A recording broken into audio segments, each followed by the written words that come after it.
When I watched Derek push my 8-year-old son Marcus underwater at the community pool and hold him there while laughing, something cold and deadly awakened in me that I thought I'd buried forever. My ex-wife Vanessa just stood there filming it on her phone, calling it boys being boys, but Derek had no idea that the quiet single mother he was tormenting had spent 12 years as a Navy SEAL. One phone call later, his cocky grin disappeared forever, and both he and Vanessa learned why you never threaten a warrior's child. Before we jump back in, tell us where you're tuning in from, and if this story touches you, make sure you're subscribed, because tomorrow I've saved something extra special for you. The August heat shimmered off the concrete deck of Riverside Community Pool, the chlorine scent mixing with sunscreen and the distant sound of children's laughter. I sat in the shade of a striped umbrella, watching Marcus splash in the shallow end, his Batman swim goggles slightly crooked on his small face. At 8 years old, he was still getting comfortable in the water, his strokes cautious but determined. The pool deck burned under the afternoon sun, families scattered across lounge chairs and picnic tables, everyone trying to escape the oppressive Miami humidity. I adjusted my wide-brimmed hat, the familiar weight of hypervigilance settling in my shoulders as I scanned the area. Old habits from my military days never fully fade. Marcus waved from the pool, his gap-toothed grin infectious as he demonstrated his improved doggy paddle. I gave him a thumbs up, my heart swelling with pride. These Saturday pool visits had become our tradition since the divorce 6 months ago, a small refuge where we could just be mother and son without the complicated drama that Vanessa brought into every interaction. The peace shattered when I heard Marcus's voice, high and panicked, cutting through the ambient noise. "Mom! Mom, help!" My head snapped up from the magazine I'd been pretending to read, every instinct immediately alert.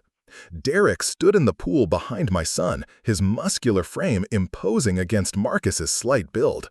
Derek was Vanessa's new boyfriend, a personal trainer who'd moved in with her just 3 weeks after our divorce was finalized.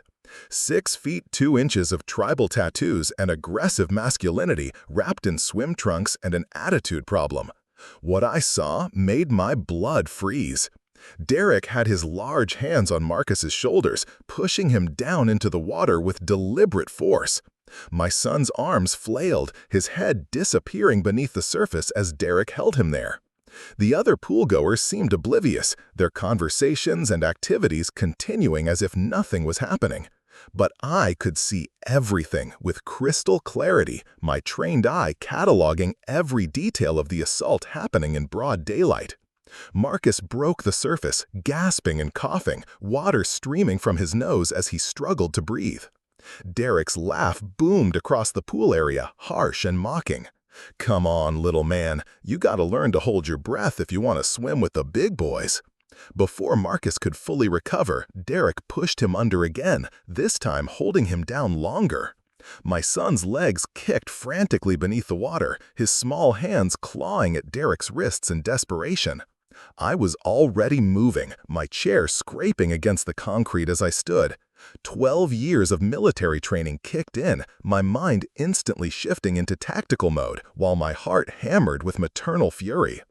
Every second felt like an eternity as I calculated the distance to the pool, the fastest route through the scattered loungers and families.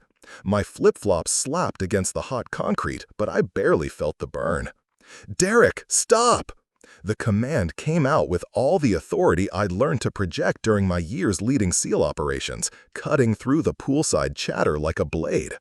Several heads turned my way, conversations pausing as people registered the steel in my voice. Derek looked up from where he was still restraining my struggling son, his expression shifting from amusement to annoyance. "Relax, Elena," he called out, not releasing his grip on Marcus. "I'm just teaching him how to swim properly. Kid needs to toughen up." His tone carried that condescending edge I'd grown to hate, the same one he used when explaining to me how I should raise my own child. Marcus surfaced again, his face red from exertion and fear, small hands wiping water from his eyes as he looked around for me with panic. I reached the pool's edge, my training automatically assessing the situation. water depth, potential weapons, exit routes, civilian safety, threat assessment. Derek outweighed me by at least 60 pounds, had reach advantage, and was positioned in deeper water where he had better leverage.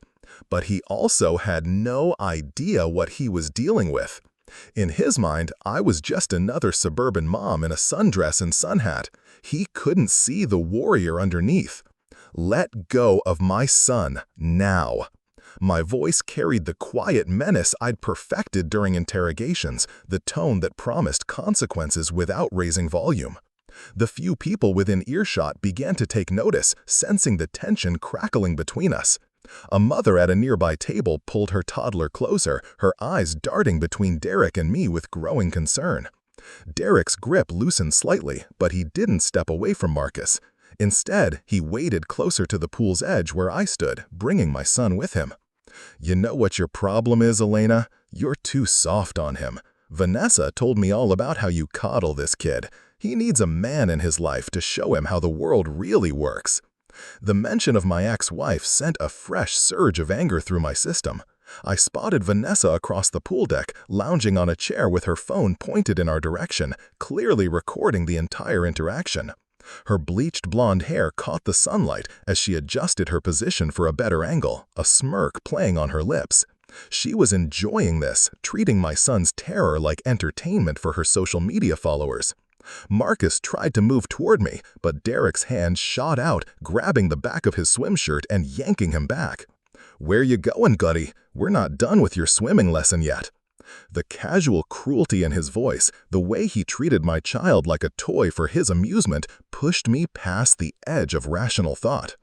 I dove into the pool without hesitation, my sundress billowing around me as I hit the water. The shock of the cool, chlorinated water against my sun-warmed skin brought instant clarity, washing away the civilian persona and revealing the operator beneath. In the water, I was in my element. Countless hours of underwater training, combat swimming, and aquatic operations had made me as comfortable in water as on land. Derek's eyes widened as I surfaced next to him, my wet hair streaming behind me, no longer the meek divorced mom he thought he could intimidate. "Lady, what are you doing? I was just playing with the kid." His voice held a note of uncertainty now, perhaps beginning to sense that he'd miscalculated something fundamental about the situation. I positioned myself between Derek and Marcus, my son immediately swimming to my side and clinging to my arm. His small body trembled against mine, residual fear and adrenaline making him shake despite the warm water. "Swimming lessons over," I said quietly, my eyes never leaving Derek's face. "You're done touching my son." Derek's confusion quickly morphed into aggression, his default response when challenged. "Listen here, you crazy witch. I'm trying to help your kid, and you're acting like I'm some kind of criminal. Maybe if you'd married a real man instead of whatever weak loser fathered him, the boy would know how to handle himself." The insult to Marcus's father, my late husband James, who died serving his country in Afghanistan, was the final straw. Something primitive and dangerous rose in my chest, the same cold fury that had carried me through the deadliest missions of my military career.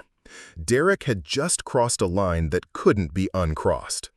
"Marcus, get out of the pool and go sit by our stuff," I instructed calmly, never breaking eye contact with Derek.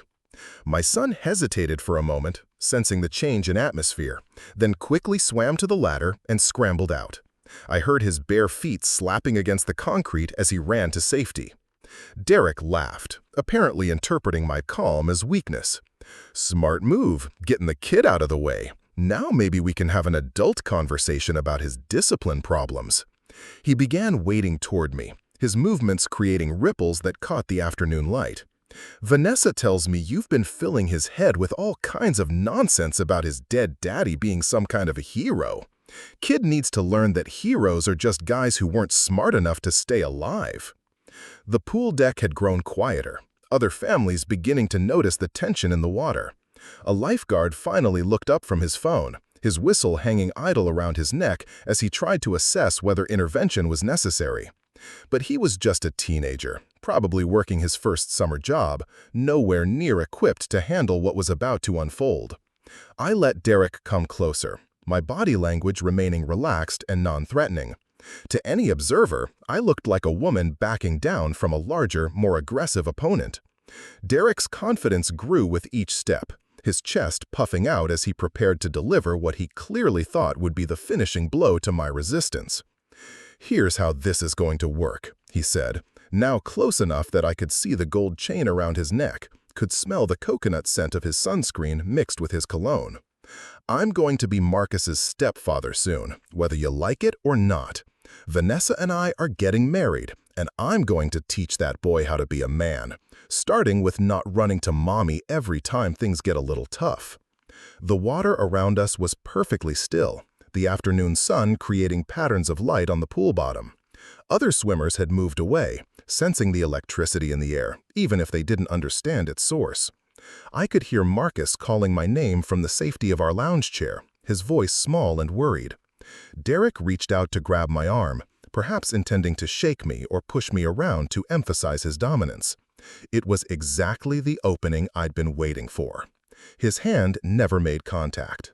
In one fluid motion, I caught his wrist, twisted it into a submission hold that sent lightning bolts up his arm, and used his own momentum to drive him face first into the water. The technique was so fast and precise that most observers probably thought he'd simply slipped. But Derek knew better, as I controlled his descent, keeping him submerged just long enough to make my point without causing permanent damage. When I allowed him to surface, his arrogant expression had been replaced by shock and fear. Water streamed from his hair and nose as he gasped for air, his eyes wide with the sudden realization that he'd catastrophically misjudged the situation. The gold chain around his neck had twisted during our brief underwater encounter, creating an uncomfortable pressure against his throat. "That was a very mild demonstration," I said quietly, my voice carrying easily across the still water. "I spent 12 years as a Navy SEAL before my son was born. 12 years learning how to neutralize threats to national security. And Derek, you just became a threat to my most important security concern." The color drained from his face as the implications sank in. SEAL. The word carried weight even among civilian populations, conjuring images of elite warriors capable of incredible feats of combat prowess. But Derek was clearly struggling to reconcile this revelation with the suburban mother he thought he'd been bullying. "You're lying," he said, but his voice lacked conviction. "Women can't be SEALs." Even as he spoke, I could see doubt creeping into his expression. The ease with which I'd taken him down, the absolute confidence in my movements, the way I held myself in the water, all suggested capabilities far beyond those of a typical single mom. I smiled then, the kind of smile that had preceded some very bad days for America's enemies overseas. "You're right, Derek. Officially, women couldn't serve in SEAL teams during my active years. Officially, I was never there. But Operation Neptune's Spear needed operators who could blend in where men couldn't go, who could gather intelligence without raising suspicion, who could eliminate targets without leaving traces."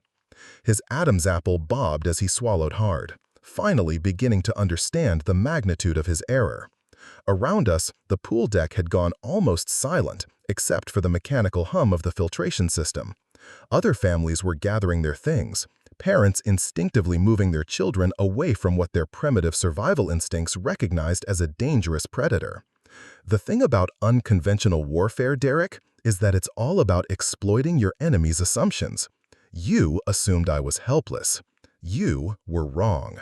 I moved closer, my movements in the water perfectly controlled and economical. You terrorized my child. You threatened to continue terrorizing him. That makes you an enemy combatant. Derek tried to back away, but found himself pressed against the pool wall. His chest rose and fell rapidly, panic beginning to set in as he realized his physical advantages meant nothing against my training and experience. "Look, I was just playing around. I didn't hurt the kid. I was just trying to toughen him up." By holding him underwater until he panicked? By using your size and strength to terrorize an 8-year-old child? My voice remained calm, conversational, which somehow made it more frightening than if I'd been screaming. "Let me share something I learned during my years in the field, Derek. Fear is a teacher, but only when applied correctly. What you did wasn't teaching. It was abuse. Vanessa had finally put down her phone and was walking toward the pool, her expression uncertain as she began to process that her entertainment had taken an unexpected turn. Other pool-goers watched her approach, some pulling out their own phones to record what was clearly becoming a significant incident. "Elena, what are you doing?" Vanessa called out, her voice shrill with rising panic. "Derek was just playing with Marcus. You're being completely psychotic." But even she could sense that something had fundamentally shifted in the power dynamic. The confident swagger she'd been displaying moments earlier had evaporated. I looked up at my ex-wife, noting the way she clutched her phone like a lifeline, how her painted nails trembled slightly as she tried to maintain her facade of control. "Vanessa, you stood there filming while your boyfriend tried to drown our son. You thought it was amusing. That tells me everything I need to know about your fitness as a mother." Derek seized on his girlfriend's presence as potential salvation. "Vanessa, tell her I wasn't trying to hurt the kid. Tell her it was just a game." His voice cracked slightly, the strain of maintaining his tough guy persona while trapped in a pool with a trained killer beginning to show. "It was just a game," Vanessa shouted, but her voice lacked its usual authority. "You always overreact to everything, Elena. That's why James left you. That's why I got custody. That's why no one can stand to be around you." The mention of James, particularly the lie about him leaving me, sent a fresh wave of rage through my system. My husband had died serving his country, had never even met his son due to his deployment schedule. Vanessa knew this, had attended his memorial service, had comforted me during my grief. Using his memory as a weapon was a betrayal that cut deeper than Derek's physical assault on Marcus. But I didn't let the anger control me.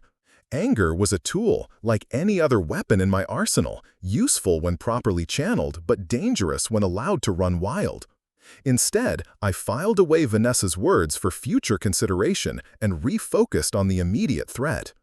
"Derek, I want you to listen very carefully," I said, my voice dropping to barely above a whisper.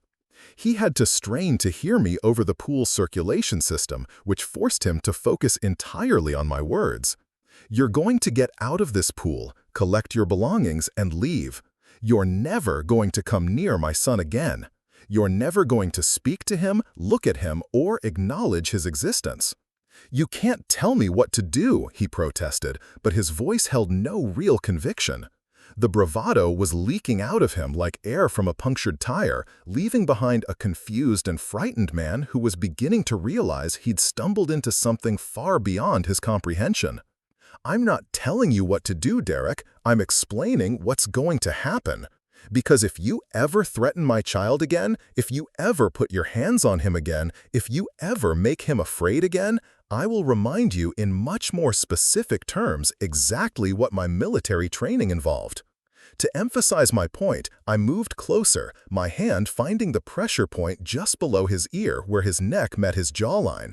A light touch, barely noticeable to observers, but Derek's eyes went wide as nerve pain shot through his skull. It was a technique designed for silent takedowns, for eliminating sentries without alerting their companions. "Do you understand me?" I asked, applying just enough pressure to make him gasp. Derek nodded frantically, his earlier aggression completely dissolved. Yeah, I understand. I won't bother the kid anymore." Sweat beaded on his forehead despite the cool water, his body's stress response overwhelming his attempts to maintain composure. I released him and backed away, my movements still fluid and controlled. "Good, now get out of my sight before I decide that neutralizing the threat permanently would be in my son's best interest." Derek scrambled toward the pool ladder like his life depended on it, his coordination compromised by fear and the lingering effects of the pressure point demonstration. Water cascaded from his body as he hauled himself onto the deck, his muscular frame suddenly seeming clumsy and vulnerable rather than intimidating. Vanessa rushed to his side, her hands fluttering around him as she tried to assess the situation. "Derek, are you okay? What did she do to you?" But her boyfriend was already gathering his towel and sunscreen, his movements quick and panicked. "We're leaving," Derek announced, not looking back at the pool. "We're leaving right now." His voice carried no trace of its earlier arrogance, replaced instead by the hollow tone of a man who'd discovered he wasn't nearly as tough as he'd believed. "What? We just got here," Vanessa protested, her voice rising to the pitch she used when her carefully constructed plans were disrupted. "I'm not letting that psycho ruin our day at the pool." Derek spun to face her, his eyes wild with residual fear and the dawning realization of what could have happened. "She's not psycho, you idiot. She's military, special forces. She could have killed me in that pool and made it look like an accident." The pool deck had become a theater, with families positioned at a safe distance watching the drama unfold. Some held phones, capturing video that would likely end up on social media within hours. The teenage lifeguard had finally climbed down from his chair and was approaching uncertainly, probably wondering if he should call his supervisor or the police or just pretend he hadn't seen anything. I pulled myself out of the pool with economical movements, water streaming from my sundress as I walked to where Marcus waited by our belongings. My son's eyes were wide with a mixture of fear, confusion, and something that might have been awe. He'd never seen this side of his mother, had only known the gentle woman who made his breakfast and helped with homework and tucked him in at night. "Mom, are you really in the Navy?" he asked quietly as I wrapped a towel around my shoulders and sat beside him on the lounge chair. His small hand found mine, his fingers intertwining with mine in a gesture of trust and connection. "I was, baby. Before you were born, I had a different job. A job where I protected people who couldn't protect themselves." I squeezed his hand gently, noting how his trembling had finally stopped now that he felt safe again. "But you never have to worry about that. My most important job now is being your mom." Derek and Vanessa were gathering their things with frantic efficiency. Their earlier leisure replaced my urgent need for escape. Other poolgoers watched them with a mixture of curiosity and disapproval, the story of what had transpired spreading through whispered conversations and meaningful glances. "This isn't over," Vanessa called out as they headed for the exit, her voice shrill with impotent rage. "I'm calling my lawyer! I'm calling the police! You threatened my boyfriend!" I looked up from drying Marcus's hair, meeting her gaze with the same calm expression I'd maintained throughout the entire encounter. "Please do, Vanessa. Make sure you tell them about the video you took of Derek holding our son underwater. I'm sure they'll find it very educational." The color drained from her face as she realized the implications. The same recording she'd thought would be amusing social media content could easily be interpreted as evidence of child endangerment. Her hand moved instinctively toward her phone, perhaps considering deleting the footage. But Derek grabbed her arm and pulled her toward the parking lot. We watched them leave, Derek glancing nervously over his shoulder as if expecting pursuit. The pool deck slowly began returning to normal, conversations resuming and children returning to their play, though many parents kept stealing glances in our direction. "Are they going to come back?" Marcus asked quietly, his voice still holding traces of fear. I turned to face him fully, noting the way his dark eyes, so much like his father's, searched my face for reassurance. This was the moment that would define not just our afternoon, but potentially our entire relationship going forward. He'd seen his mother as something other than the gentle caregiver he'd always known, and how I handled his questions would shape his understanding of strength, protection, and justice. "No, sweetheart, they're not coming back. Derek understands now that hurting you is not acceptable, and he won't try it again." I smoothed his damp hair back from his forehead, the gesture automatic and soothing. "But Marcus, I need you to understand something important. What happened today, what you saw me do, that's not how we usually solve problems." He nodded seriously, his 8-year-old mind working to process concepts that were probably too complex for his age. "But sometimes bad people don't listen to regular words?" The question hit me with unexpected force, revealing a wisdom that spoke to experiences no child should have to contemplate. Sometimes that's true. Sometimes people who want to hurt others only understand strength. But we always try words first, and we only use other methods to protect ourselves or people we love. Marcus leaned against my side, his small body warm from the sun and residual adrenaline. I was really scared, Mom. I thought he was going to keep pushing me under until I couldn't breathe anymore. The simple honesty of his confession made my chest tighten with renewed anger at Derek's cruelty. This was the real cost of bullying, the psychological wounds that could last far longer than any physical injury. I know you were scared, baby, but you did exactly the right thing by calling for help, and you never have to be afraid of Derek again. Because you're stronger than him? I considered the question carefully, wanting to give him an answer that was both truthful and age-appropriate. Because I have training and experience that he doesn't have. But more importantly, because protecting you is the most important thing in my life, and I'll always do whatever it takes to keep you safe. The lifeguard finally worked up the courage to approach our chairs, his teenage awkwardness obvious as he struggled with how to handle a situation definitely not covered in his training manual. Ma'am, is everything okay here? Should I call someone? I looked up at him, noting the genuine concern in his young face. He was probably only 5 or 6 years older than Marcus, still learning how to navigate adult responsibilities. Everything's fine now, thank you. The situation has been resolved. He nodded uncertainly, glancing toward the pool exit where Derek and Vanessa had disappeared. Those people, are they coming back? Because if there's going to be trouble, I should probably call my manager. They won't be returning, I assured him. But thank you for your concern. It's good to know you're watching out for everyone's safety. Relief flooded his expression as he realized he wouldn't have to deal with further confrontation. Okay, cool. Well, if you need anything, just let me know. He retreated to his lifeguard chair, pulling out his phone to no doubt text someone about the most exciting thing that had happened during his shift. Marcus and I spent another hour at the pool, but the atmosphere had changed. He stayed close to me, no longer interested in practicing his swimming strokes in the deeper water. Other families gave us space, though I occasionally caught parents pointing in our direction or whispering to their spouses. Word of the confrontation would spread through our suburban community, creating ripples that would eventually reach school administrators, other parents, and possibly law enforcement. As we packed up our belongings, Marcus helped fold towels with unusual diligence, his movements careful and considerate. The trauma of Derek's assault was still processing through his young mind, and I could see him trying to make sense of what had happened and what it meant for his future. "Mom," he said as we walked toward the parking lot, his small hand firmly gripped in mine, "are you going to get in trouble for what you did to Derek?" The question revealed a sophisticated understanding of adult consequences that reminded me how perceptive children could be. Preparing and narrating this story took us a lot of time, so if you are enjoying it, subscribe to our channel. It means a lot to us. Now back to the story. I don't know, sweetheart. Sometimes when we protect people, other people don't understand why it was necessary. But I want you to know that I would rather get in trouble than let anyone hurt you. He squeezed my hand tighter.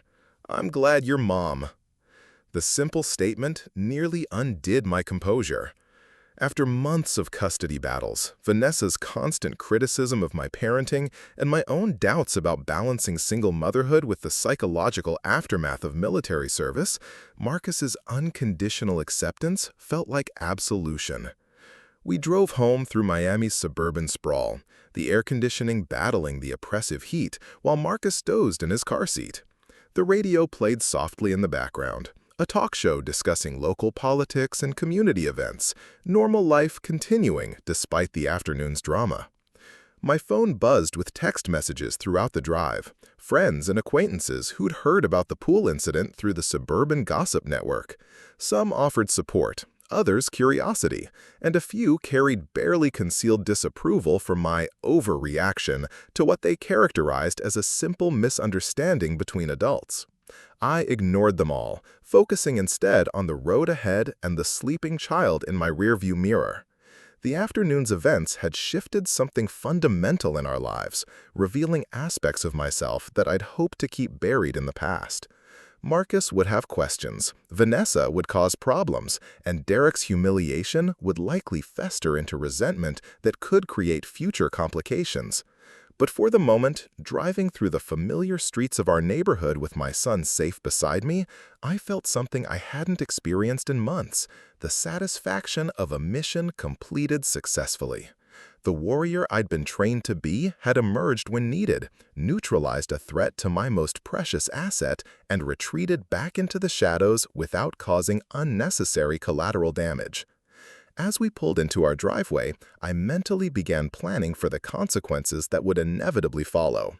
Phone calls to lawyers, conversations with school administrators, possibly interviews with police officers or social workers. Vanessa would use the incident to challenge our custody arrangement, painting me as unstable and dangerous. But Derek would never threaten my son again, and that knowledge made every future complication worthwhile. Marcus stirred as I turned off the engine, his eyes opening slowly as he oriented himself to our surroundings. "Are we home?" "We're home, baby." He unbuckled his seatbelt and climbed out of his car seat, stretching his small arms above his head. "Can we have grilled cheese for dinner?" The normalcy of the request, the way he'd already begun moving past the trauma of the afternoon, reminded me why the confrontation had been necessary. Children are resilient, but they also deserved to feel safe in their world. Derek had stolen that safety from Marcus, and I'd taken it back. Grilled cheese sounds perfect.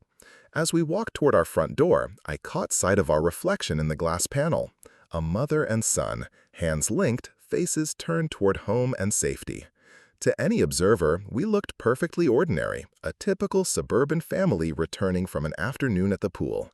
They couldn't see the warrior walking beside the child, couldn't know the lengths that warrior would go to protect what mattered most. And that was exactly how it should be. The evening ahead would be filled with normal routines: dinner preparation, homework review, bedtime stories, and the gentle rhythm of domestic life. But underneath that normalcy, plans were already forming. Preparations for the battles that would inevitably come as Vanessa and Derek processed their humiliation and planned their retaliation. I'd faced worse enemies in harsher terrain with less support and fewer resources. A vindictive ex-wife and her cowardly boyfriend didn't even register as a significant threat compared to the challenges I'd overcome during my years of service. Marcus was safe, Derek was neutralized, and I was ready for whatever came next. The grilled cheese could wait a few more minutes while I made some phone calls to old friends, people who understood the importance of preparation and the value of good intelligence. By the time Vanessa and Derek regrouped and launched their counterattack, I would be ready with resources they couldn't imagine and allies they didn't know existed. After all, protecting Marcus wasn't just my job as his mother, it was my mission. The house felt different when we walked through the front door, as if the afternoon's events had somehow altered the molecular structure of our sanctuary. The familiar scent of vanilla candles and the faint residue of morning coffee still lingered in the air, but underneath it all, I detected something new: the metallic taste of impending warfare. Marcus kicked off his flip-flops by the door, leaving small puddles of pool water on the hardwood floor, completely oblivious to the storm clouds gathering on our horizon. I moved through our evening routine on autopilot, grilling cheese sandwiches while Marcus sprawled on the living room carpet with his coloring books, his earlier trauma seemingly compartmentalized with the remarkable resilience of childhood. But even as I flipped sandwiches and poured milk, my mind was already 3 moves ahead, calculating probabilities and preparing contingencies for the retaliation that would inevitably come. The first shot across the bow arrived at exactly 7:32 in the evening, just as Marcus was finishing his dinner. My phone erupted with the shrill ringtone I'd assigned to my ex-wife, a sound that never failed to spike my blood pressure and put me on immediate alert. Marcus looked up from his sandwich, recognition and apprehension flickering across his young features. I answered on the 3rd ring, putting the call on speaker so I could continue cleaning the kitchen while documenting whatever venomous accusations Vanessa was about to unleash. Her voice exploded through the phone's tiny speakers with the fury of someone who'd spent the last several hours working herself into a righteous rage. "Elena, you psychotic witch! How dare you assault Derek at the pool? How dare you traumatize our son with your military violence?"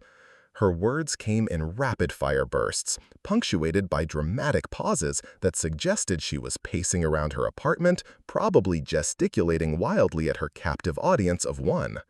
I dried a plate with methodical precision, letting her rant while I formulated my response. One of the first lessons they teach you in psychological operations is that emotional people reveal far more than they intend when they're allowed to talk without interruption. Vanessa's accusations would provide valuable intelligence about their planned counterattack. "I've already called the police, Elena. I've called Child Protective Services. I've called my lawyer. Derek is pressing charges for assault, and I'm filing an emergency motion to suspend your visitation rights immediately." Each threat rose in pitch and volume as if increased decibel levels would somehow make her legal position more solid. Marcus had stopped eating, his small face scrunched with worry as he processed his mother's accusatory accusations against me. I caught his eye and gave him a reassuring smile, then made an exaggerated silly face that earned me a reluctant giggle. The sound seemed to deflate some of Vanessa's momentum, reminding her that her son was listening to every word. "Are you even listening to me?" she demanded, her voice dropping to a venomous hiss. "You threatened Derek. You used your military training to intimidate and assault him.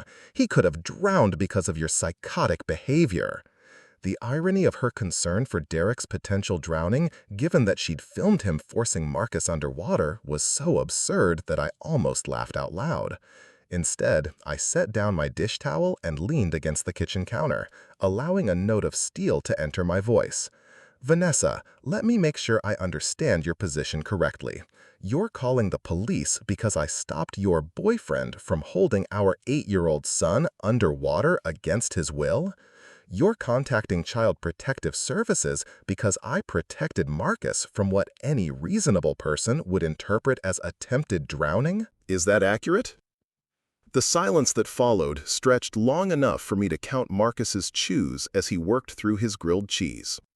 When Vanessa finally responded, her voice had lost some of its earlier conviction, though none of its hostility.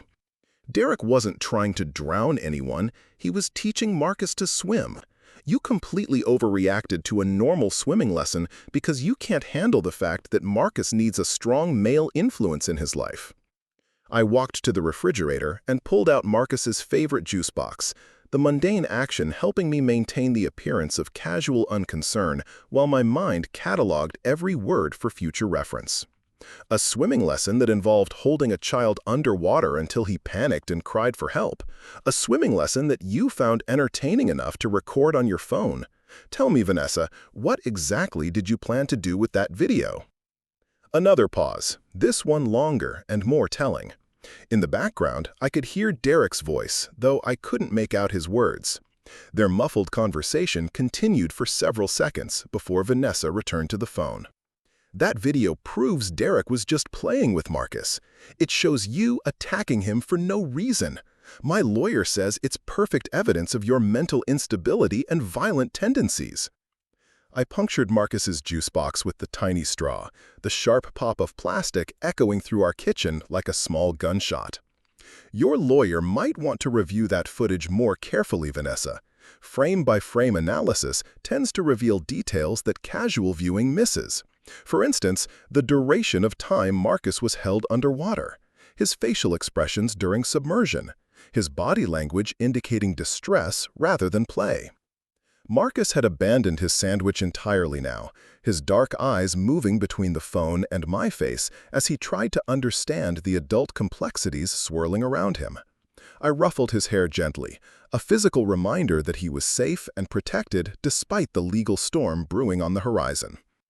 "You think you're so smart with your military background and your intimidation tactics," Vanessa snarled, her voice rising again as she sensed she was losing ground in our verbal chess match.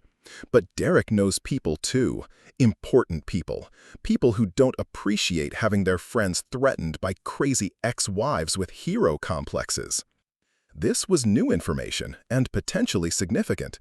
Derek's connections could range from fellow gym rats with anger management issues to more serious criminal associations. During my years in special operations, I'd learned that the most dangerous opponents were often the ones with the least to lose and the most unpredictable allies. "What kind of people, Vanessa?" I asked, injecting just enough curiosity into my tone to encourage elaboration without seeming overly concerned. "Wouldn't you like to know?" she replied with vindictive satisfaction.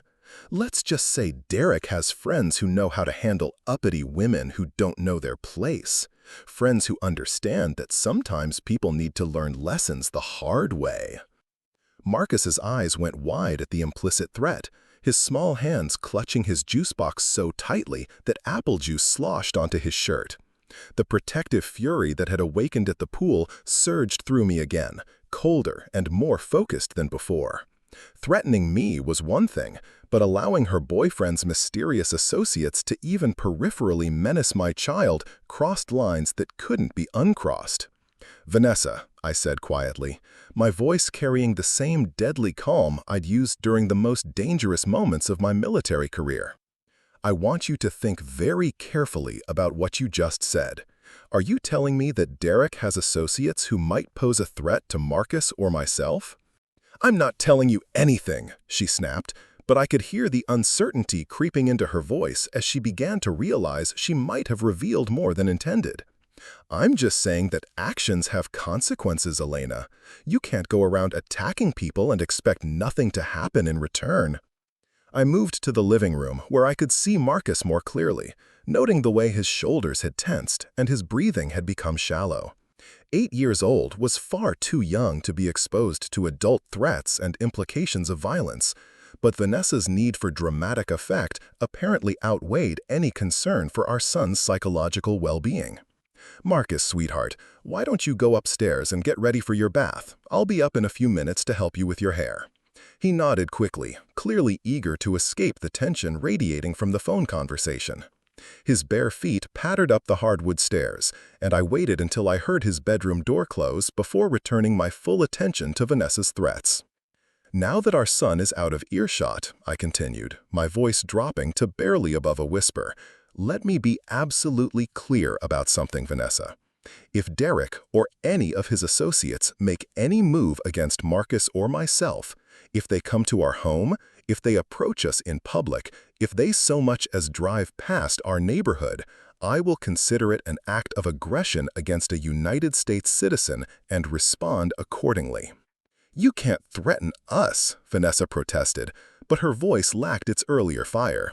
"We have rights too. Derek has the right to defend himself." "Derek had the right to keep his hands off my son," I replied evenly. "He forfeited any claim to reasonable treatment the moment he decided to terrorize a child. As for his mysterious associates, I suggest you remind them that threatening the family of a decorated combat veteran is neither wise nor particularly healthy." The line went quiet, except for the sound of muffled voices in the background. Derek was clearly coaching Vanessa through their conversation, probably feeding her legal terminology and tactical suggestions that he'd gleaned from television crime dramas and internet forums. The image would have been amusing if the stakes weren't so potentially serious. "My lawyer says you can't intimidate us with your military service," Vanessa finally said, the words coming out stilted and rehearsed. "Civilian courts don't care about your war stories, Elena. All they care about is protecting Marcus from an unstable mother who solves problems with violence." I walked to our front window and peered through the blinds at the quiet suburban street beyond. A neighbor was walking their dog under the amber glow of street lamps. Teenagers rode bicycles in lazy circles around the cul-de-sac. Normal life continuing without any awareness of the brewing conflict. But my trained eye automatically cataloged potential surveillance positions, escape routes, and defensive advantages our home's location provided. "Tell me about your lawyer, Vanessa. What's his name? What firm does he work for? What's his experience with military custody cases?" The questions came out casual and conversational, but each one was designed to extract actionable intelligence about their legal strategy. "That's none of your business," she snapped, falling directly into the trap I'd set. Her refusal to provide basic information about their legal representation suggested either that they hadn't actually retained competent counsel yet, or that their attorney was someone who couldn't withstand even casual scrutiny. Everything involving Marcus is my business, Vanessa, including the qualifications of any legal representative who might influence decisions about his welfare and safety. I let that sink in for a moment before continuing. I assume you've told this lawyer about the video you took of Derek holding Marcus underwater, the one where our son is clearly in distress. Another pause, longer this time. In the background, Derek's voice rose in what sounded like an argument, though I couldn't make out the specific words. When Vanessa came back on the line, her tone had shifted from aggressive to defensive. The video shows Derek teaching Marcus to swim. It shows you attacking him without provocation. Any reasonable person can see that. But even as she spoke, I could detect the doubt creeping into her voice. Perhaps she'd reviewed the footage more carefully after their hasty retreat from the pool. Perhaps her mysterious lawyer had pointed out potential problems with their narrative. Or perhaps Derek himself had expressed concerns about how the incident might be interpreted by neutral observers. "Would you like to know what I see when I watch that video, Vanessa?" I asked, settling into the comfortable leather armchair that faced our front window. "I see a grown man using his superior size and strength to force a child underwater against the child's will. I see that child's distress escalating as he's held submerged longer than his lung capacity can handle. I see his desperate attempts to surface being physically prevented by an adult who outweighs him by more than 100 pounds. That's not what happened." But her protest lacked conviction now, the defensive edge suggesting she was beginning to question her own interpretation of events. "I also see something else, Vanessa. I see you filming the entire incident instead of intervening to protect our son. I see you treating Marcus's terror as entertainment rather than emergency. What do you think Child Protective Services will see when they review that same footage?" The silence stretched so long I began to wonder if the call had been disconnected. When Vanessa finally spoke again, her voice had lost most of its aggressive fire, replaced by uncertainty and what might have been the first stirrings of genuine concern. "You're twisting everything around," she said weakly. "Derek would never hurt Marcus. He loves him like his own son." The claim was so absurd that I couldn't suppress a bitter laugh. "People who love children don't hold them underwater until they panic, Vanessa. People who love children don't mock them while they're struggling to breathe. People who love children don't treat their terror as a source of amusement." I heard Derek's voice more clearly now, speaking directly into the phone with the aggressive tone of someone who'd grown tired of letting his girlfriend handle the conversation. "Listen here, you crazy bitch. I don't know what kind of military fantasy you're living in, but this is the real world. Real world has laws and consequences, and you're going to learn both the hard way." His intrusion into our conversation was actually a tactical error, providing me with direct evidence of his continued hostility and potential for escalation. I activated my phone's recording function, a habit developed during my intelligence-gathering years that had proved invaluable in documenting threats and building cases. "Derek," I said pleasantly, as if greeting an old friend rather than addressing someone who'd threatened my family, "I'm surprised to hear from you so soon. I assumed our conversation at the pool had been sufficiently clear. Your conversation was assault, lady, and I don't let anyone, especially not some washed-up soldier playing dress-up mommy, put hands on me without consequences." His voice carried the strained bravado of someone trying to convince himself he wasn't afraid, but I could detect the underlying uncertainty that suggested my demonstration had made a deeper impression than he wanted to admit. "Washed-up soldier," I repeated thoughtfully, as if considering the accuracy of his assessment. "That's an interesting characterization. Tell me, Derek, what's your background with military personnel? Have you had much interaction with special operations veterans?" "I don't need interaction with anybody to know when someone's trying to intimidate me with a bunch of movie bullshit," he replied, but his voice cracked slightly on the word intimidate, betraying his nervous system's honest reaction to our earlier encounter.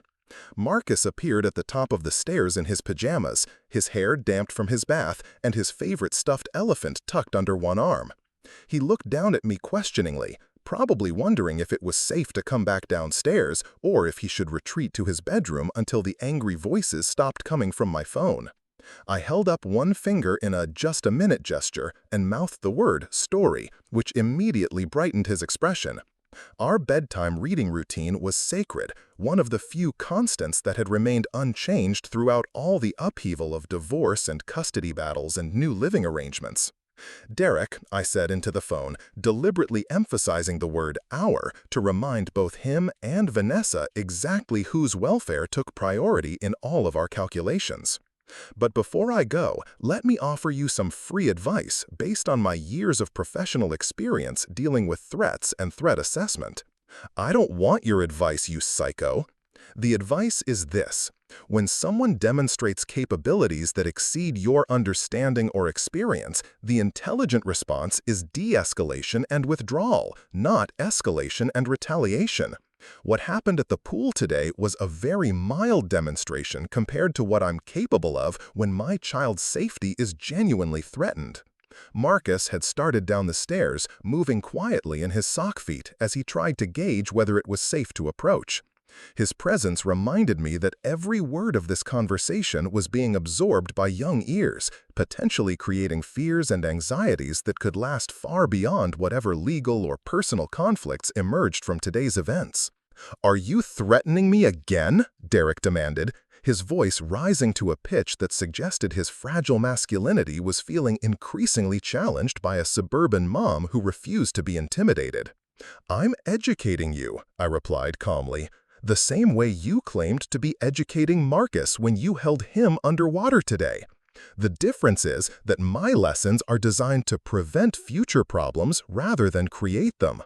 Vanessa had apparently reclaimed the phone because her voice cut through Derek's sputtered response with renewed venom.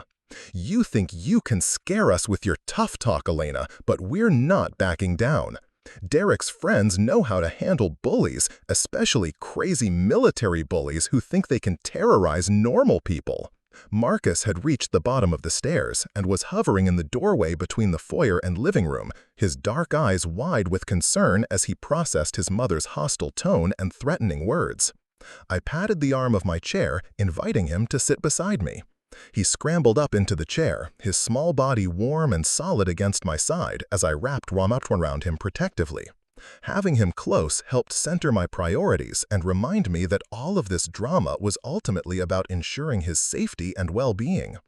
"Vanessa," I said quietly, my voice dropping to the tone I'd used during the most dangerous moments of my military service, "I want you to listen very carefully to what I'm about to tell you.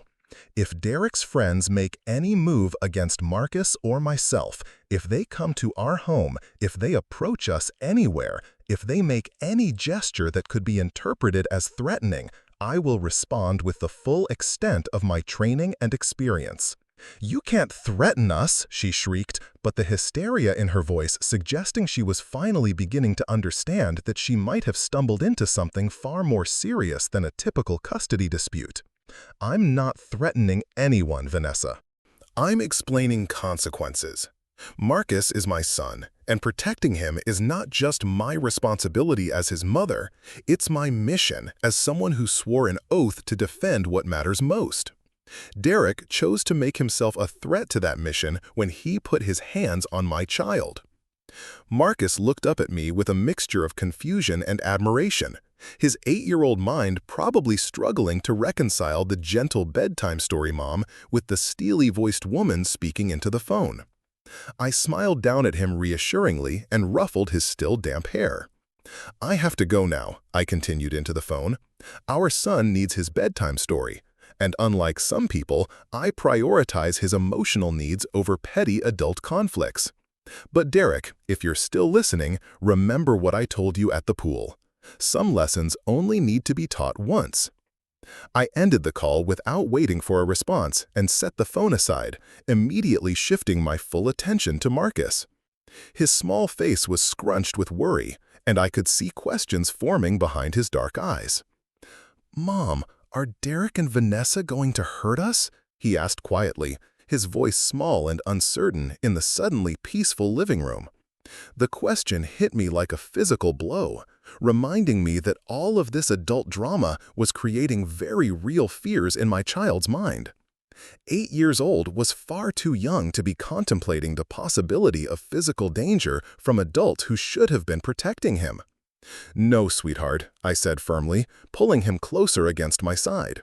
"They're angry because they got in trouble for doing something wrong, but they can't hurt us. I won't let anyone hurt you, ever." He nodded solemnly, but I could see that complete reassurance would take time and consistent demonstration rather than just words. The afternoon's events had shattered his sense of security in ways that might take months to fully repair.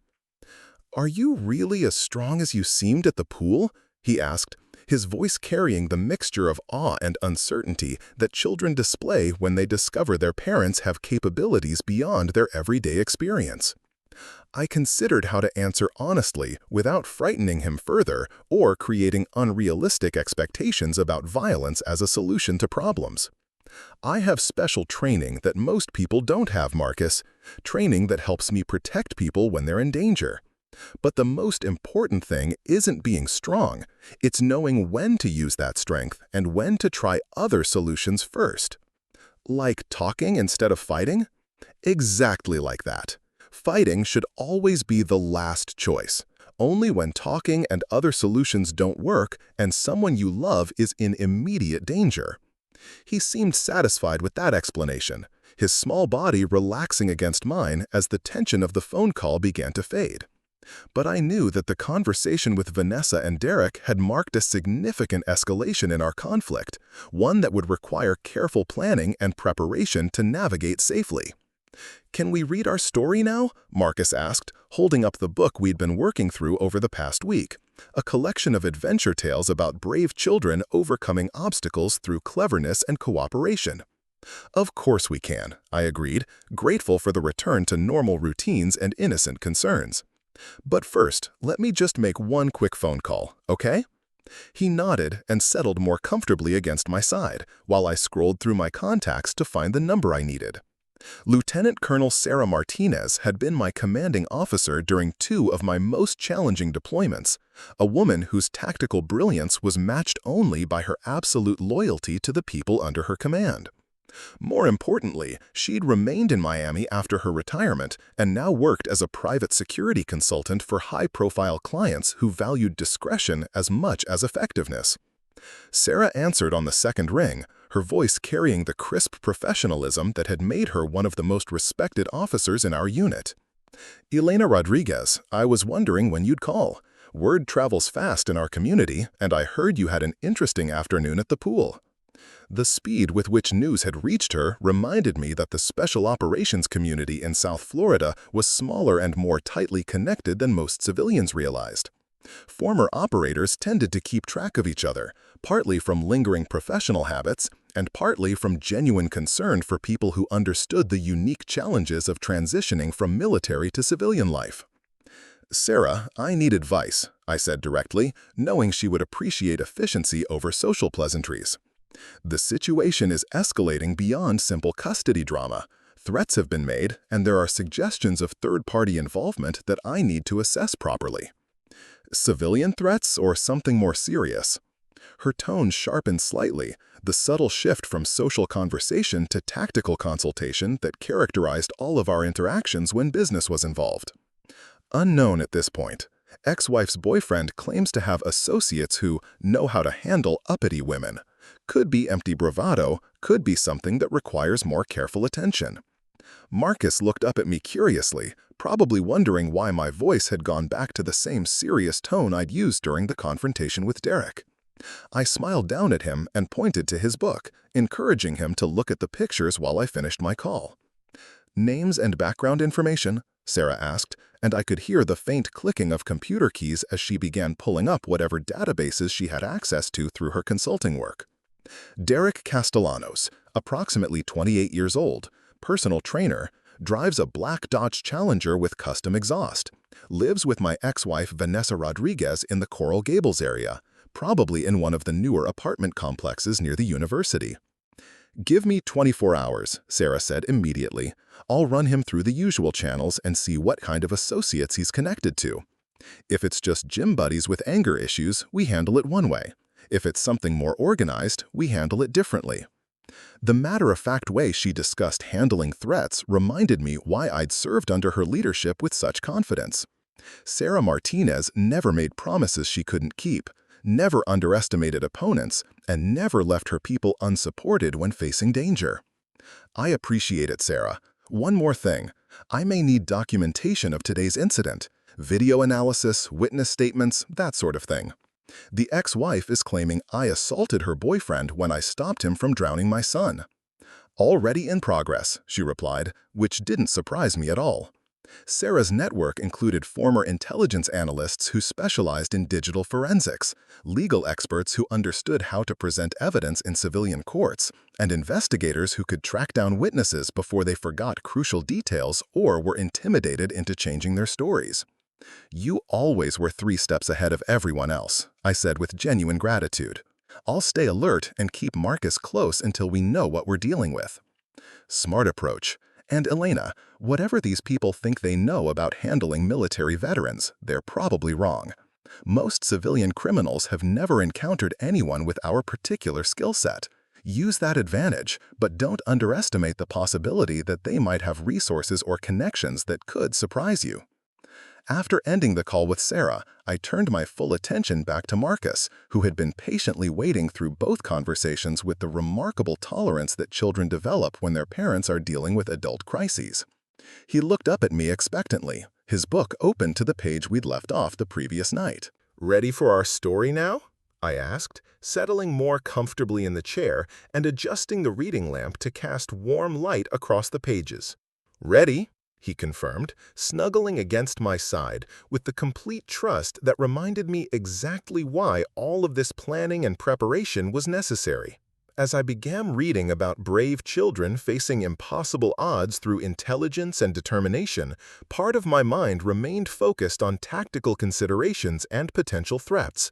But Marcus's quiet breathing and occasional questions about the story grounded me in what truly mattered, creating a safe space where an 8-year-old boy could fall asleep to his mother's voice, protected from the darkness that sometimes crept into the adult world. By the time I carried him upstairs to his bedroom an hour later, he was drowsy and content, the earlier trauma apparently processed through the resilient mechanisms that allowed children to move forward even after frightening experiences. I tucked him into his bed, checked that his nightlight was working, and promised to leave my bedroom door open so he could call if he needed anything. But as I returned downstairs to begin my own preparations for whatever was coming, I knew that bedtime stories and nightlights wouldn't be sufficient protection against the forces that Derek and Vanessa were apparently mobilizing. The phone calls with Sarah were just the beginning of a campaign that would require all of my military training, civilian connections, and maternal determination to win decisively.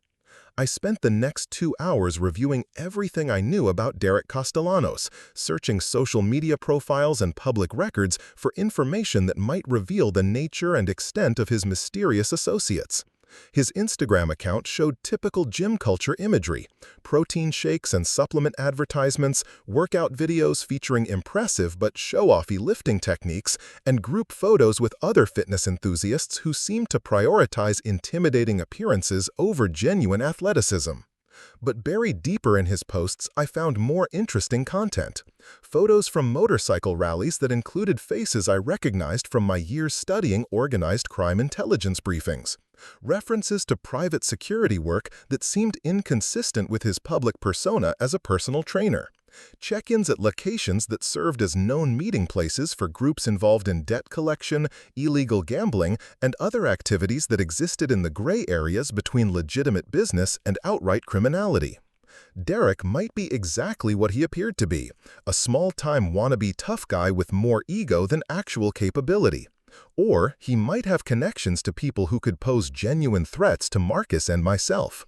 Until Sarah's investigation provided clearer intelligence, I would need to assume the worst-case scenario and plan accordingly. I pulled out a legal pad and began drafting contingency plans for various escalation scenarios.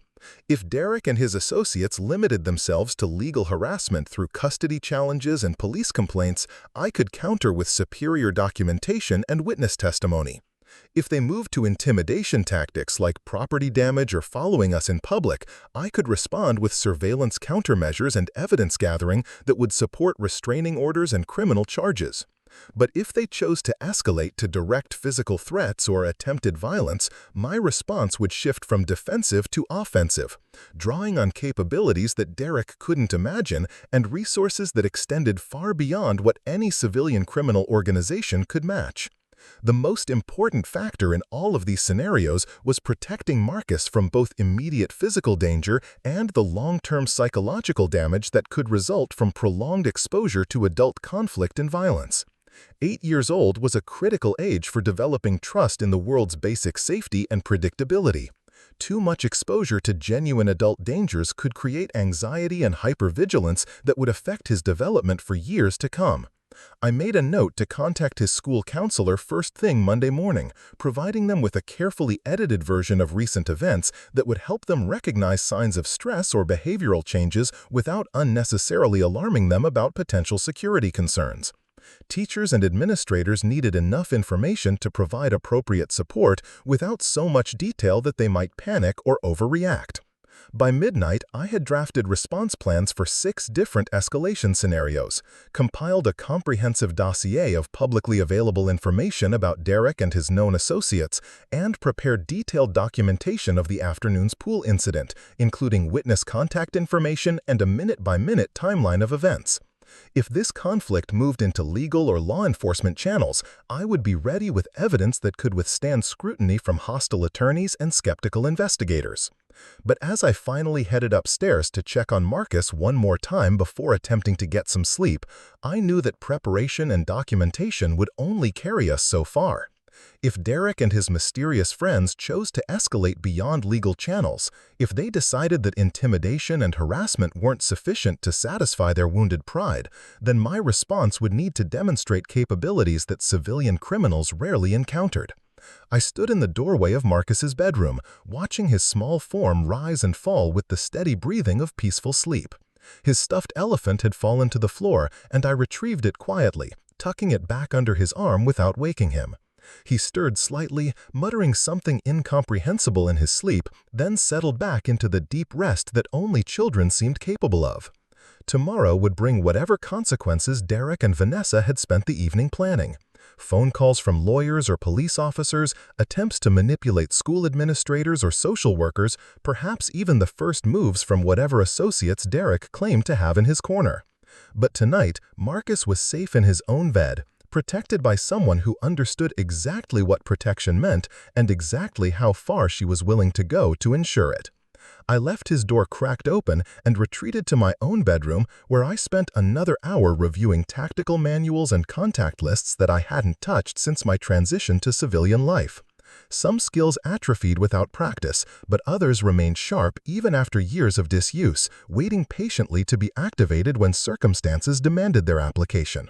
The house settled into the quiet rhythms of night as I finally allowed myself to close my eyes, though true sleep remained elusive. Part of my consciousness remained alert for sounds that didn't belong, movements that shouldn't be there, any indication that our sanctuary had been compromised by people who didn't understand the difference between military veterans who talk about their service and those who prefer to demonstrate it through actions rather than words. Derek Castellanos was about to receive an education in that distinction, whether he wanted one or not. Sarah's call came at 0600 hours sharp, exactly 24 hours after our conversation. I was already awake, having spent the night in light sleep with one ear tuned to the sounds of our neighborhood and the other monitoring Marcus's breathing through the baby monitor I'd quietly installed in his room. Old habits from forward operating bases where incoming mortar rounds could shatter peaceful moments without warning. Derek Castellanos is more interesting than he appears, Sarah began without preamble, her voice carrying the clinical detachment of an intelligence briefing. Personal trainer is legitimate cover, but he's connected to a debt collection operation run by the Morales brothers out of Hialeah. Nothing major, but they specialize in intimidating middle-class targets who can't afford serious legal representation. I sat up in bed, instantly alert as the implications crystallized. The Morales organization was exactly the kind of mid-level criminal enterprise that could pose genuine threats to civilian families while remaining below the radar of major law enforcement operations. Dangerous enough to cause real harm, sophisticated enough to avoid easy detection, but ultimately vulnerable to the kind of pressure that properly applied intelligence and superior resources could generate. "What's his role in their operation?" I asked, already mentally categorizing Derek's fitness center as a front for laundering money and recruiting muscle rather than the legitimate business Vanessa probably believed she was dating. Enforcement and collection. His gym membership records show an interesting pattern of short-term clients who pay cash and disappear after a few weeks. Classic money laundering setup. Plus, he gets to evaluate potential recruits from the pool of wannabe tough guys who gravitate toward that scene. Marcus appeared in my doorway, drawn by the sound of my voice and probably seeking reassurance after yesterday's trauma. I patted the bed beside me, and he climbed up under the covers, his small body warm and solid against my side as I continued listening to Sarah's briefing. The Morales brothers themselves are career criminals, with multiple arrests but few convictions. They're smart enough to insulate themselves from direct involvement in violence, but their reputation for brutality keeps most targets compliant. Your ex-wife probably has no idea what she's gotten herself involved with. The thought of Vanessa unwittingly exposing Marcus to career criminals through her poor choice in boyfriends sent a cold spike of fury through my chest. Whatever issues existed between us, she had a responsibility to protect our son from dangerous people and situations. Her failure to properly vet Derek's background represented a level of negligence that could justify emergency custody modifications. "What kind of timeline are we looking at?" I asked, knowing that criminal organizations rarely wait long between identifying targets and taking action. Delay allowed victims to prepare defenses or seek protection, neither of which served the intimidation model that made debt collection profitable. Based on their usual patterns, expect initial contact within 48 to 72 hours. Phone calls, showing up at your workplace, following you in public places.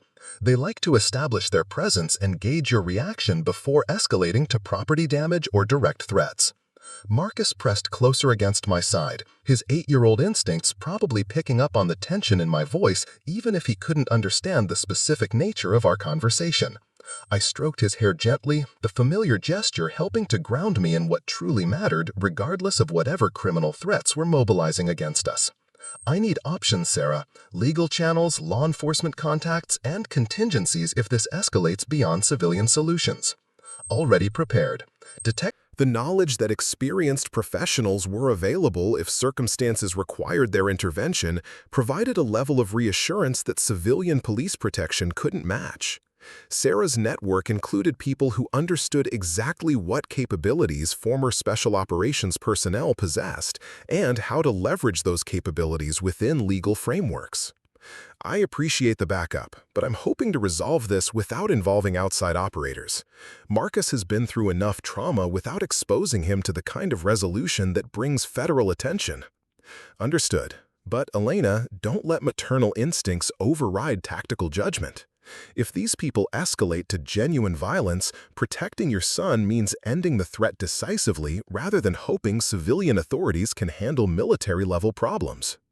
After ending the call with Sarah, I spent the morning maintaining normal routines while mentally preparing for contact from Derek's associates.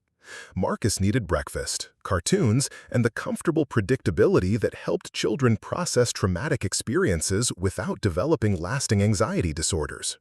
But underneath the domestic normalcy, every sense remained hyper-alert for indicators that our quiet neighborhood had been infiltrated by people who didn't belong. The first probe came during Marcus's afternoon nap, a knock on our front door that immediately triggered my tactical assessment protocols. Through the peephole, I observed 2 men in their 30s, both displaying the overdeveloped physiques and aggressive postures typical of gym culture enforcement personnel. Neither appeared to be carrying visible weapons, but their positioning suggested professional training in intimidation techniques.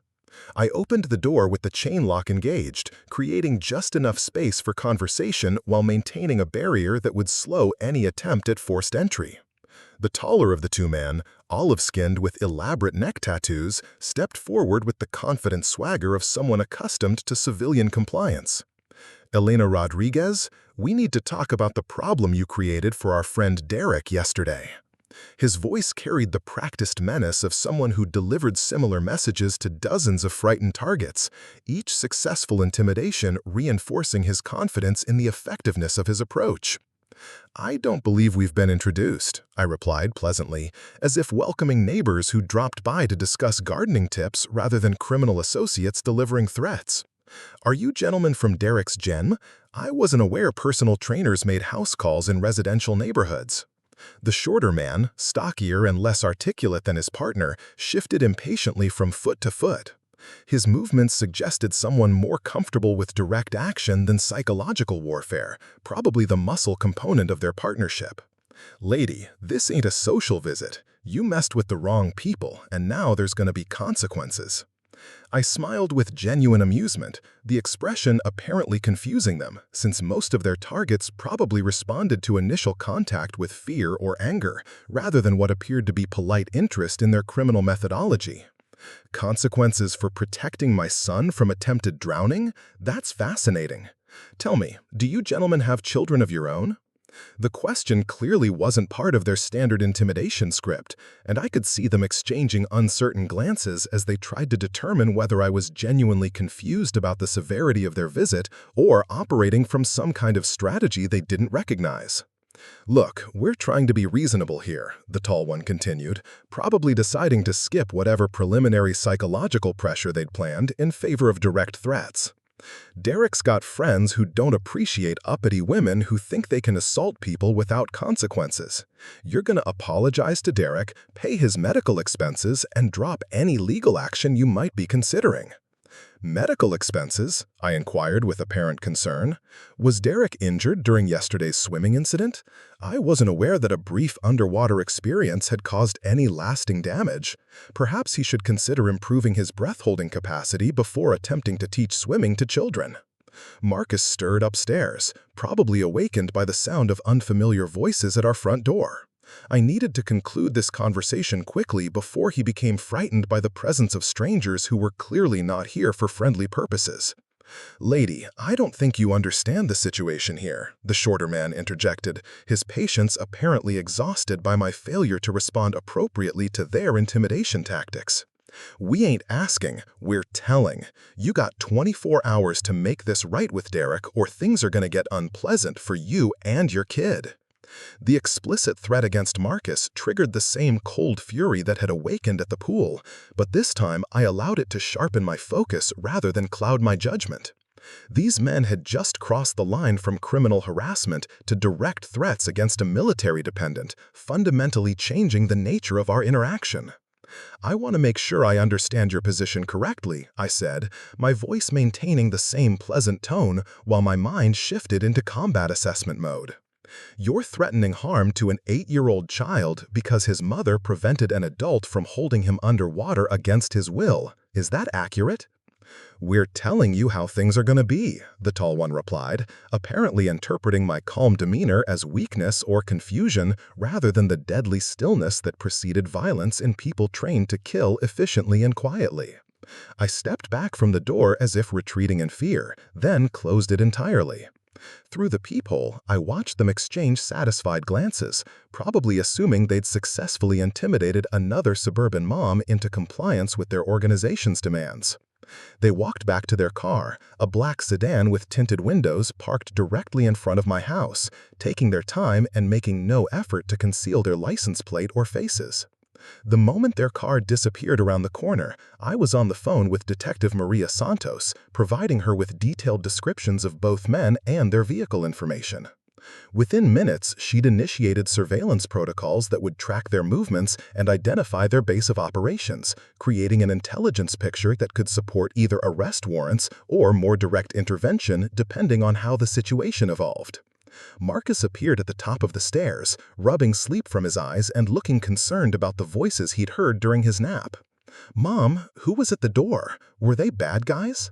His innocent question reminded me that 8-year-old children shouldn't have to categorize adult visitors as potentially dangerous.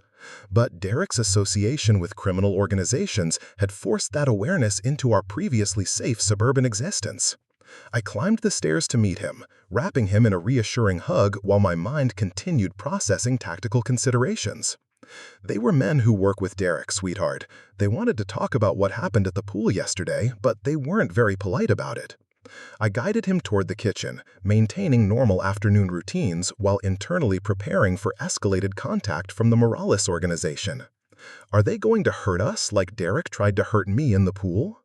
Marcus asked with the directness that children display when adult evasions fail to address their fundamental concerns about safety and security. The question deserved an honest answer that acknowledged his legitimate fears without creating additional anxiety about threats he couldn't understand or control. "Some people think they can scare other people into doing what they want, Marcus, but they picked the wrong family to try that with. Nobody is going to hurt you, and nobody is going to hurt me." He nodded solemnly, processing this information with the remarkable adaptability that allowed children to accept new realities and incorporate them into their understanding of how the world worked. But I could see questions forming behind his dark eyes, questions about why bad people existed and what happened when they refused to listen to reasonable explanations about appropriate behavior. The afternoon passed quietly, Marcus playing with his toys while I maintained surveillance of our neighborhood through subtle observation of vehicles and pedestrians that didn't match normal patterns. The black sedan made 2 more passes before sunset, the occupants photographing our house and mapping escape routes that suggested they were preparing for more than psychological intimidation. Sarah called during dinner, her voice tight with urgency that immediately put me on high alert. "Elena, we've got a problem. The Morales brothers have escalated this beyond normal dirt collection protocols. They're treating your resistance as a challenge to their reputation, which means they're preparing to make an example that will discourage other targets from fighting back." I glanced at Marcus, who was focused on his mac and cheese but certainly capable of overhearing adult conversations about dangerous topics. "Hold on, Sarah." I carried the phone to the living room, putting distance between our tactical discussion and innocent ears that shouldn't be exposed to operational planning. "What kind of escalation are we looking at?" I asked quietly, already knowing that the answer would probably require activating contingency plans I'd hoped to avoid. "Home invasion within the next 48 hours, based on intelligence from Detective Santos. They want to grab Marcus and use him as leverage to force your compliance with their demands. Standard kidnapping protocol disguised as debt collection." The words hit me like incoming artillery, the casual mention of grabbing my son triggering every protective instinct that military training had refined into lethal capability. These criminals had apparently decided that threatening a veteran's child represented acceptable risk for their organization, a fundamental miscalculation that would have consequences they couldn't imagine. "Options?" I asked, though my mind was already shifting into mission planning mode that prioritized eliminating threats rather than managing them through civilian legal processes. "Official channels are too slow. By the time warrants are issued and arrests are made, they could have already moved against Marcus. Detective Santos agrees that immediate relocation is your best option until we can neutralize their operational capability." Relocation meant abandoning our home, Marcus's school, and the stable environment we'd built together in favor of hiding from criminals who had demonstrated their willingness to target children for criminal purposes. The thought of running from men like Derek and his associates violated every principle of my military training and maternal responsibility. "Alternative options," I pressed, knowing that Sarah would understand exactly what I was asking without requiring explicit discussion of methods that civilian authorities might find problematic. 3 operators standing by, full tactical support, complete problem resolution within 6 to 12 hours, clean, professional, no loose ends or ongoing complications.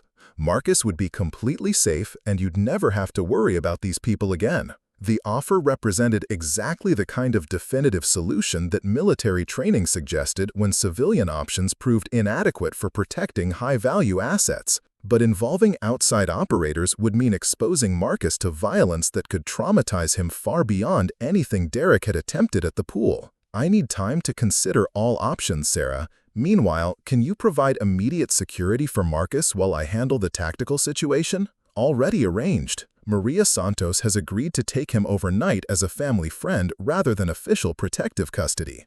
Her kids are close to his age, and she's got adequate home security to keep him safe while you resolve the immediate threat.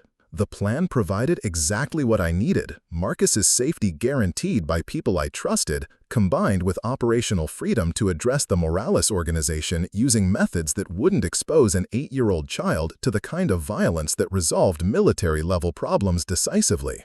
I returned to the kitchen where Marcus was finishing his dinner, his innocent concentration on cartoon characters providing a stark contrast to the deadly serious preparations now required for his protection. Marcus, remember Detective Santos from when we talked to the police about Derek? She's invited you for a sleepover with her kids tonight while I take care of some grown-up business. His face lit up with the enthusiasm that children display when routine is broken by unexpected social opportunities. Really? Can I bring my video games? Are her kids nice? You can bring whatever you want, sweetheart.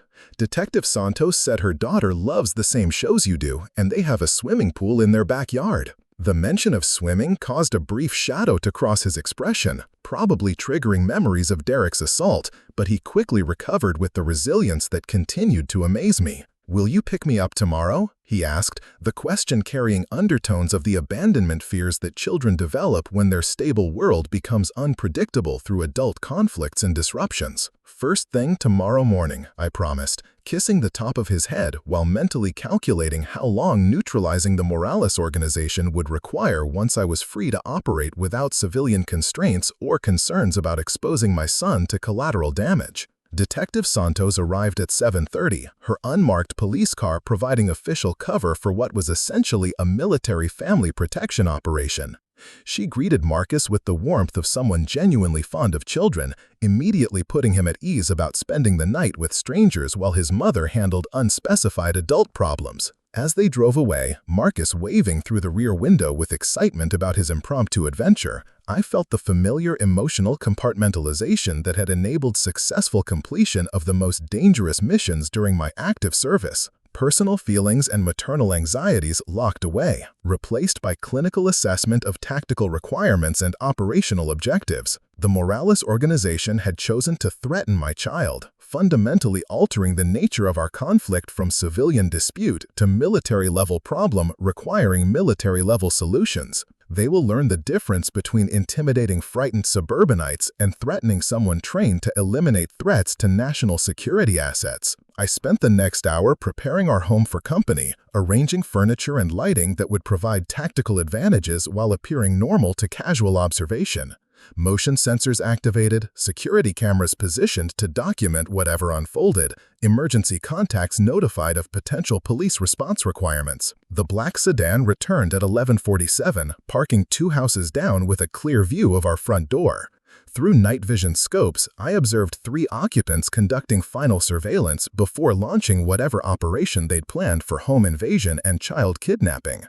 Their movements suggested professional training in breaking and entering, but nothing that approached military-level operational security or threat assessment. At 12:15, they moved toward our house using shadow coverage and communication methods that revealed familiarity with police response patterns but complete ignorance about military countermeasures. I allowed them to approach within striking distance, documenting their criminal intent while positioning myself for maximum tactical advantage. The first man reached our back door and began working on the lock with tools that suggested extensive experience in illegal entry.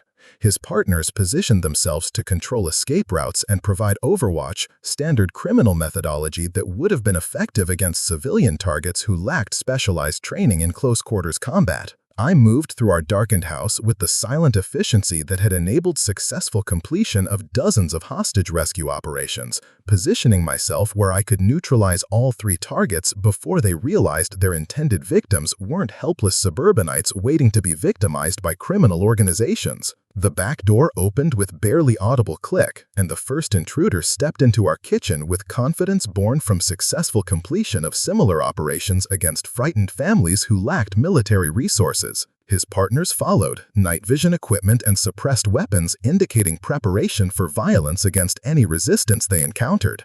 They never had the opportunity to deploy their criminal expertise. The engagement lasted less than 30 seconds. 3 trained criminals neutralized by someone whose tactical capabilities exceeded their understanding or experience. No shots fired, no permanent damage, no evidence of struggle that would complicate police investigation of what would appear to be failed burglary attempt by men with extensive criminal records and known associations with organized debt collection. Detective Santos arrived with backup units at 12:42, responding to anonymous tips about suspicious activity in our neighborhood.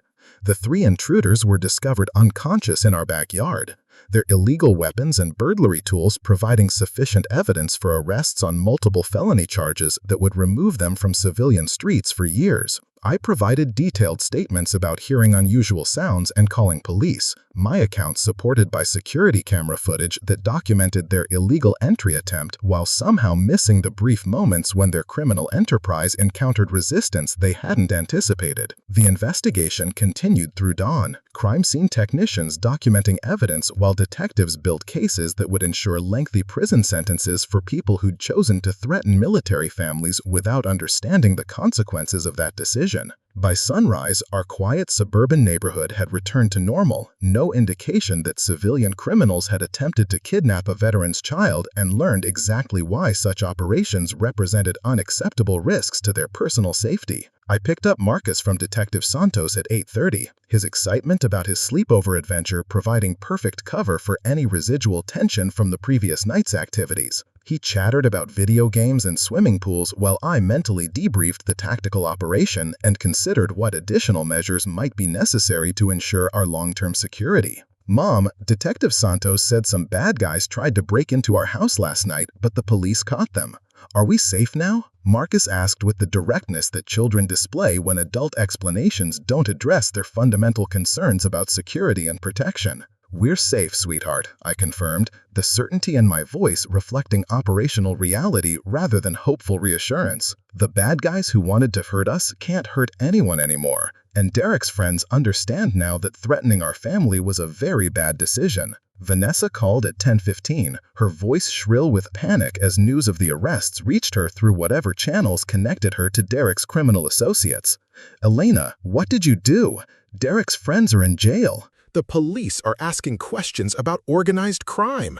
What the hell is happening? Justice, Vanessa, I replied calmly, watching Marcus play in our backyard while mentally calculating how long it would take for remaining members of the Morales organization to reassess their operational priorities in light of recent developments. Derek associated with criminals who threatened our son. Those criminals attempted to commit serious felonies against our family.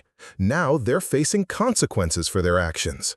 You set them up. You planned this whole thing, she accused, her voice cracking with hysteria as she began to understand that her boyfriend's criminal connections had exposed her to law enforcement scrutiny that could affect her own legal standing.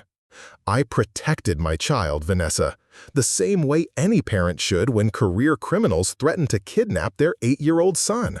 If you'd chosen better company for yourself, none of this would have been necessary. The phone went silent except for Derek's voice in the background, apparently coaching Vanessa through a conversation that had spiraled far beyond their ability to control or manipulate. When she finally responded, her tone had shifted from accusatory to desperate. The police want to interview me about Derek's business connections. They're asking about money laundering and criminal organizations. Elena, I didn't know. I thought he was just a personal trainer. Her panicked confession confirmed what I'd suspected about her genuine ignorance regarding Derek's criminal activities, but it didn't excuse her willingness to expose Marcus to dangerous people without proper investigation of their backgrounds and associations. Vanessa, you have 2 choices. You can cooperate fully with police investigation of Derek's criminal activities and demonstrate that you were an unwitting victim of his deception, or you can continue supporting a man who associates with people willing to kidnap children for criminal purposes. Choose carefully, because your decision will determine whether Marcus is safe in your custody. The implication was clear. Any further association with Derek or his criminal network would result in emergency custody modification that would remove Marcus from her care permanently. She could salvage her parental rights by severing all connections to the criminal organization that had threatened our son, but protecting Derek would cost her everything that truly mattered. "I never wanted any of this," she whispered, her voice small and defeated as the full scope of her poor judgment became clear. "I just wanted someone who made me feel safe and protected." Safety and protection don't come from men who associate with criminals, Vanessa. They come from people who understand the difference between strength and intimidation, between protection and control. 3 weeks later, Derek Castellanos and his remaining associates had been convicted on multiple federal charges related to organized criminal activity, debt collection through intimidation, and conspiracy to commit kidnapping. The Morales organization's Miami operations ceased to exist, their leadership facing decades in federal prison while their street-level operatives found employment in legitimate businesses that didn't require threatening children for professional advancement. Vanessa had cooperated fully with federal investigators, her testimony helping to secure convictions that would keep dangerous criminals away from civilian families for the remainder of their natural lives. She'd also voluntarily modified our custody arrangement, acknowledging that Marcus's safety required better judgment in choosing romantic partners and social connections. Marcus returned to his normal routines of school and swimming lessons, the trauma of Derek's assault gradually fading as he experienced consistent safety and protection from people who understood that children deserved environments free from adult violence and criminal threats. His confidence in the water returned slowly but steadily, supported by instructors who emphasized fun and skill development rather than intimidation and fear. On a sunny Saturday afternoon in late September, we returned to Riverside Community Pool for the first time since the incident that had started everything. Marcus hesitated briefly at the gate, probably processing memories of Derek's assault, but his excitement about showing me his improved swimming technique overcame any lingering anxiety about the location.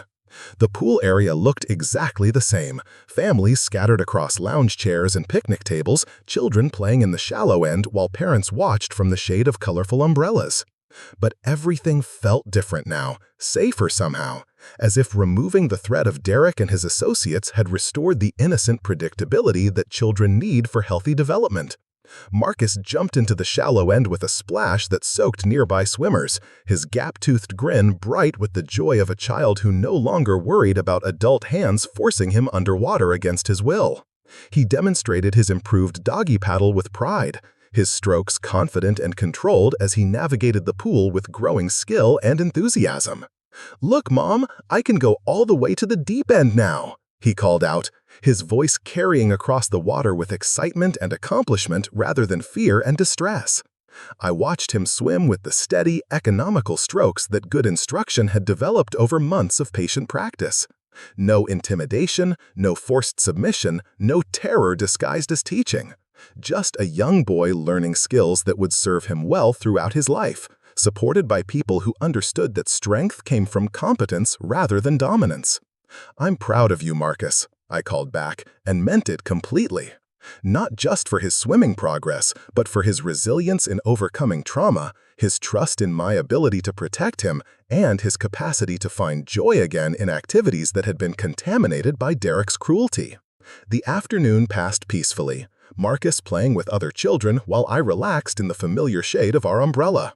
No threatening phone calls, no intimidating visitors, no criminal associates lurking in parking lots or conducting surveillance of our activities. Just normal suburban life, the way it was supposed to be for military families who'd served their country and earned the right to raise their children in safety. As we packed up our belongings and prepared to head home, Marcus looked up at me with the serious expression he wore when processing important realizations about how the adult world functioned. "Mom, are there still bad guys out there who might want to hurt kids like Derek did?" The question deserved an honest answer that acknowledged reality without creating unnecessary fear about dangers he couldn't control or understand. There are people in the world who make bad choices and sometimes hurt others. But there are also people like me whose job is to stop the bad guys and keep kids safe.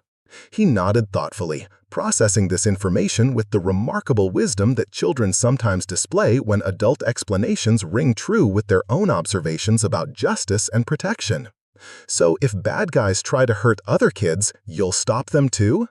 The question revealed his understanding that protection extended beyond just our family to include other children who might face similar threats from people who prey on the vulnerable and innocent. If I can, sweetheart, that's what people like me are trained to do.